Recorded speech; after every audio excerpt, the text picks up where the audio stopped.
All right, well, I just got done eating my third meal. What time is it? It's 2 o'clock. I'm not better than anybody. I'm not better than you. I'm not better than the next guy. I just work harder. I probably work harder than you. That's all. I'm not better than you. A lot of people will say, oh, he's better than me. He's bigger than me. I can't be on his level. Yeah, you could. I just work harder. I'm not better than you. I'm a human being just like you are, with the same abilities. I'm just a little bit more, craftier and skillful at what I do because I work at it. I pay attention to it a lot more, and in order to be truly successful in what you set out to achieve, you have to be a little bit obsessed.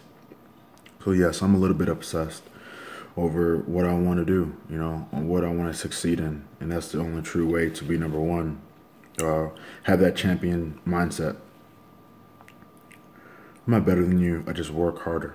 That's it. I've been dieting for about 20 weeks now. 22 weeks. I don't know how long. This is by far the hardest thing I've ever done in my entire life. Physically drained, mentally drained, emotionally drained, but not spiritually drained. I never get spiritually drained. Spiritual energy runs throughout my internal. It's always internally running. And I don't need any external factors to really boost my spiritual energy. I'm always high on spiritual energy. But as far as the other three, mental, physical, and emotional, I'm exhausted. Tired's not the word I can use anymore. I'm exhausted.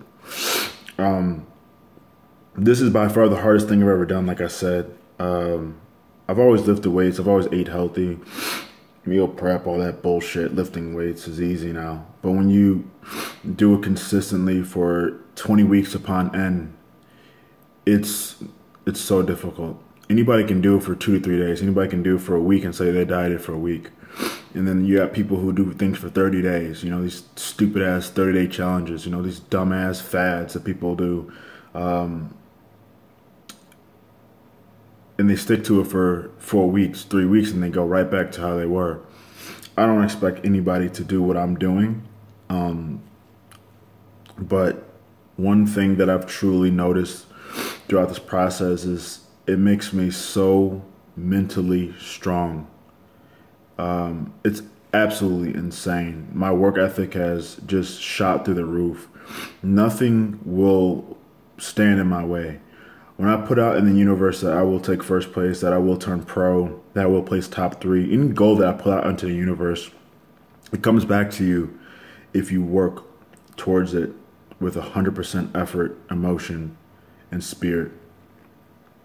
And that's what I'm learning right now.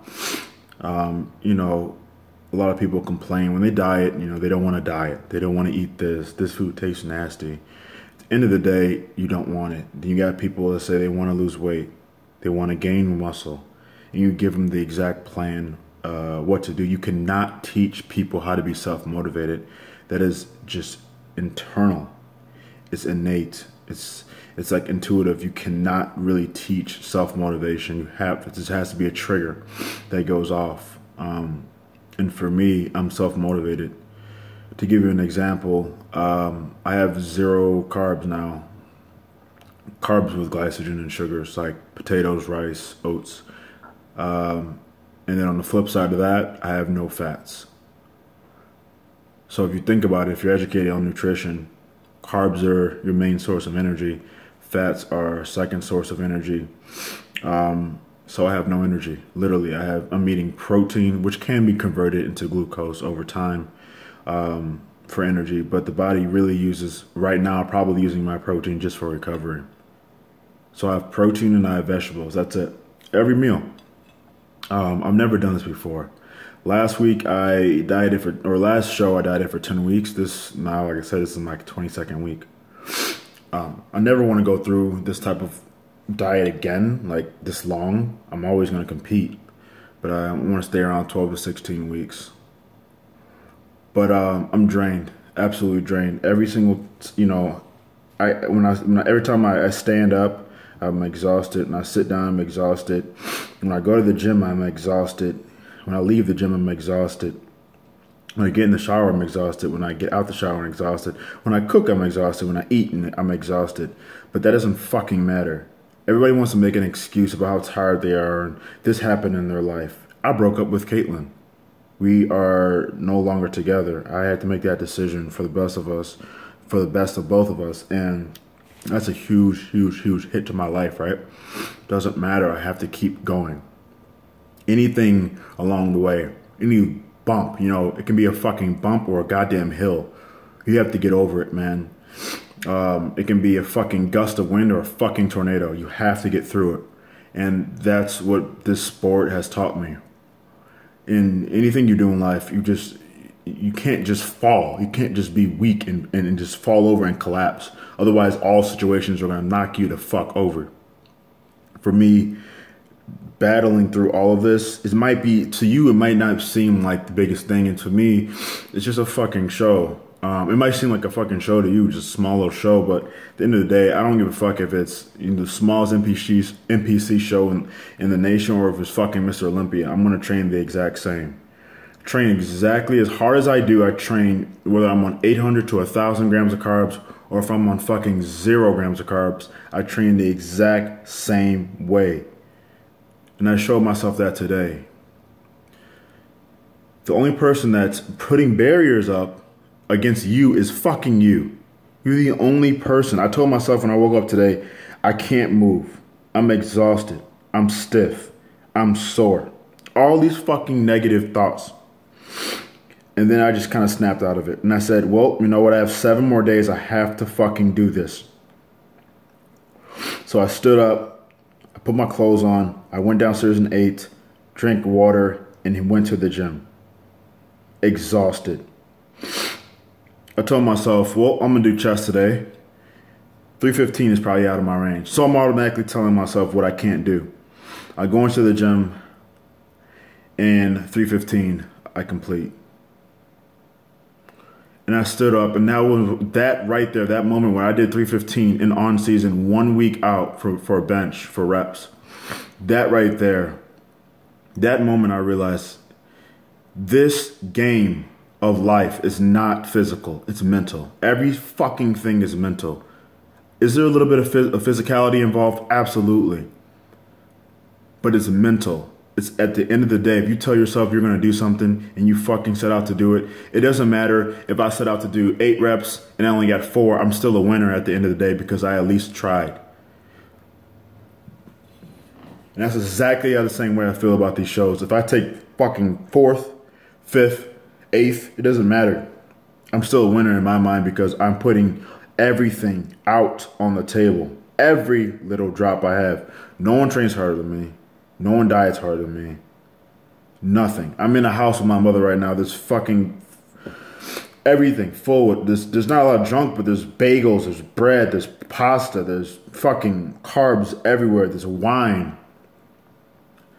There's ice cream. And I have to sit there and look at this stuff every single day and all day, but I have the most, God has given me the biggest basket of willpower, and it just stays full. And that's what I'm trying to teach to you all. You have to be dedicated to something. You have to be, it will increase your mental capacity, mental ability to conquer other things in life. Once I get through this show and this dieting process, every single thing, my whole perspective of my walking life will be entirely different. I'm so sucked in meditation and in a trance almost that I don't visualize anything else but my goal. Once I get outside of this trance of meditation, every single thing I do from here on out will be easier. Everything I do, every fucking little thing I do will be easier. Everything will be easier. This is by far the hardest thing I've ever had to do in my entire life.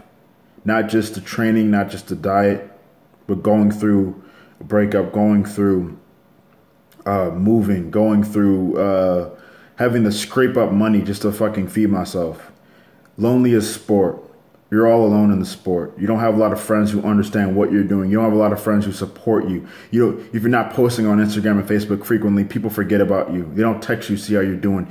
You don't always have family cooking for you. Family and friends don't understand it, so they get mad at you when you can't go out to eat with them. Family and friends don't, sometimes don't ask you how you're doing because they don't understand the sport. There's always like one or two people who truly are by your side, one or two people who truly look out for you and care for you. And right now, I'm gonna tell you right now, I'm all alone. I feel so isolated. And I've been watching bodybuilding videos since I was 15 years old. 15. And all these bodybuilders, all these pros, all these top pros, and saying the same thing over and over. It's isolated sport. You feel like you're cast out. You feel like no one really cares about you. And I'm like, what the fuck do they mean by that? Now I truly see it because I'm going through it. You're so focused, and there's such little support and little help. Like I said, I can post a picture on Instagram and get 100 likes. That is not support to me. I thought that was support, but it's not truly support. Support is when people can call you and text you when you're going through this emotional process and ask you how you're doing. When people come by and say, hey, I'm gonna bring you some food, that I cook for you. That kind of thing. Now, do I expect people to do that? Absolutely not. But what I'm saying is, at the end of the day, I can care less because I'm still gonna conquer my goal, and doing it by myself, which it's not always the best, is gonna make me stronger. I have my coach, yes, and I have my best friend, Casey, who's been staying on me and texting me every week. And my mom, she's very supportive as well. And those three are really all I have. I don't have really anybody else. And when I go to the show, I'll be by myself as well. Casey will be there, but at the end of the day, this is all on you. You don't have teammates. And if your coach is not with you and out of state, you don't have him or her either. So it makes you so strong. That's why bodybuilders, I believe, the best at the top are the most mentally strong people. Not only physical, just because you see an external piece of art they created, you have to really look inside, delve into the deeper, and realize their minds are what creates the external. And that's what I'm realizing. What you put out, what you think about is what you become. Thoughts become reality. And, whether I win or lose, I know through this process, I'll become the best me that I've ever witnessed. Going through all these trials and eventually achieving what I want to achieve. Nothing, and I mean nothing, after this will be as difficult. So I respect the process. I enjoy the process. I'm obsessed over the process because the process I know will make me better. I enjoy it. I love it. And I have 7 days, and then the week after that I have another show, and I'm going to enjoy myself, man, so much. I'm going to eat a cheeseburger and fries. I'm going to chill. I'm going to go out with friends. But my entire perspective of life will be transformed. So that's really all I have to say. This is why I'll be pro one day. And this is why I speak it into life, because I know it'll be hard not to with this work ethic and this passion. It's a whole nother, I'm on a whole nother level. I'm not better than you. I am not better than anybody. I just work harder. That's it.